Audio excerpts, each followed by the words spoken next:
To complete the cyanotype experiment that we're going to be doing this week, you're going to need a couple of things. You're going to need the bag of light-sensitive photo paper that I gave you. You're going to need some objects to lay on top of the paper to shine light on to create this photographic effect. You're going to need 2 sheets of cardboard. I just grabbed a box and I cut these 2 sheets of cardboard out. You'll need potentially a 3rd piece of cardboard that you'll lay your paper on after you've developed it so that it has a place to dry. This is not necessary, but it is helpful that you have some place to wash or to develop your paper. Now, I have a glass dish. It's important that whatever you do use to develop your paper, whether it's directly in a sink or a dish like this, you have to make sure that it's a non-staining surface. So you don't want to use the porcelain sink in your bathroom. You want to use either a stainless steel kitchen sink, or what's even better is a laundry tub, because those usually you don't care if you stain that surface. If you don't have either of those, I would actually recommend a garden hose outside on the concrete somewhere or on grass, and you just wash the chemical off of the paper to develop it. I'll be showing you that in a bit. One other thing you might need that is going to be helpful, and it'll help you to create a better effect, is a sheet of glass to sandwich your objects on top of the paper so that it presses them down on top of the paper nice and flat. Now, you might ask, well, I don't have a sheet of glass. Well, most of you have picture frames in your house. So I'm going to borrow this picture frame temporarily, flipping it over and opening it up. And I'm going to take the picture out and lay it carefully to the side, and I'm going to carefully take the glass out and lay the frame to the side, and now this is what I'm going to use. To do this process, it's important that you never open this bag near the sun. So you want to pick a room in your house that does not have windows. If you open this bag up around sunlight, it will expose the photo paper and it will get ruined. So no windows at all. I'm in my basement. I have fake artificial lights on, so it's safe for me to take a single sheet of paper out. And then I'm going to immediately seal this bag so that it does not let any more light in. To do this process, it's very simple. Take your sheet of cardboard and lay your light-sensitive photo paper on top of it. Arrange your objects on top of this paper in whatever orientation that you think is interesting.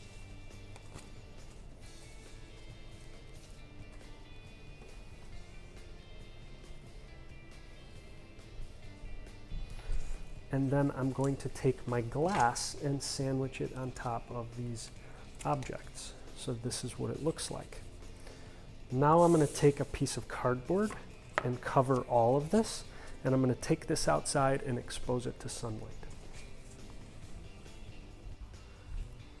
To complete the experiment, all you have to do is find a bright sunny spot outside and lay down your photo paper. You're then going to make sure you're not casting a shadow over it. You're going to remove the cardboard from the top, and you're going to allow the sun to expose that photo paper. As the sun works or acts on the light-sensitive paper, you're going to see it change color. It's going to start getting paler and lighter as the sun acts on the light-sensitive photochemical. You want to wait about 5 to 10 minutes for this. It really depends on how bright the sun is, where it is in the sky, if there are any clouds. All of those affect how much UV light gets and hits this light-sensitive photo material. So all of those things will determine how long it takes. It's going to take some experimentation. I'm going to start with about 6 to 7 minutes today. The sun is pretty bright, and I'm just going to leave this alone for a bit. When you are done, simply take your cardboard and cover up your light sensitive photo paper and head back inside to develop it. For the last step, the developing step, you're going to need a clean stainless steel sink. Please don't have any dishes, any silverware, or anything that you're going to eat inside this sink, because you're going to want to clean it out after you're done. I have gotten one of these Pyrexes instead, which I'm going to fill with water.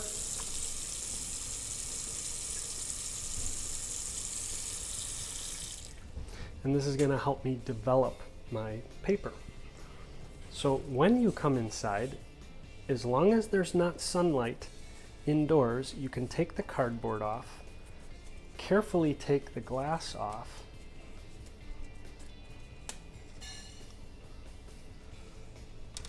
and when you move or when you remove your objects, you're going to see that they left an impression on the paper. You won't see exactly what it's going to look like yet until you develop it with plain water by putting the photo paper in the water. You will start to see a reaction. What's going to happen is the chemical, the light sensitive chemical that's on the paper, is going to wash off everywhere where your objects were, creating a white piece of paper. And wherever the light hit the photo paper, you'll see that it turned dark, and you will get a photographic image of the objects that you placed on top of the paper. Now I'm going to further rinse and get all of the chemical off. So I will put under running water, I'll put the photo paper and rinse both sides of it. And then all you're going to need to do after that is to place this paper somewhere where it can dry. So as I had mentioned before in the video, I'm just using a plain cardboard box that I'm going to lay my photo paper down on. If you happen to have any thumbtacks, you could pin the corners to the cardboard box, which will help keep the photo paper in place while it dries overnight. The last part of this video is to make sure that you clean up after yourself.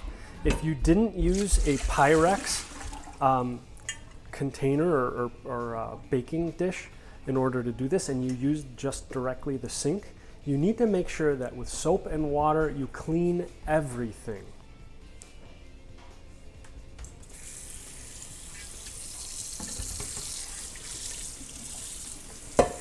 The chemicals that we're using for this process are safe to handle and they're not going to hurt you, but they will definitely not be good if you ingest them. So you want to make sure any surface that came into contact with the photo paper while it was wet gets thoroughly washed. I also would recommend putting this in the dishwasher. I would recommend washing out your sink. And that's why if you have a laundry tub or slop sink of some kind in your house, I would actually recommend using that, because you don't have to worry about anybody eating anything off of the surface of that sink after you're done. So make sure you wash your hands, wash your dishes, clean up after yourself every time you do this so that you don't get hurt.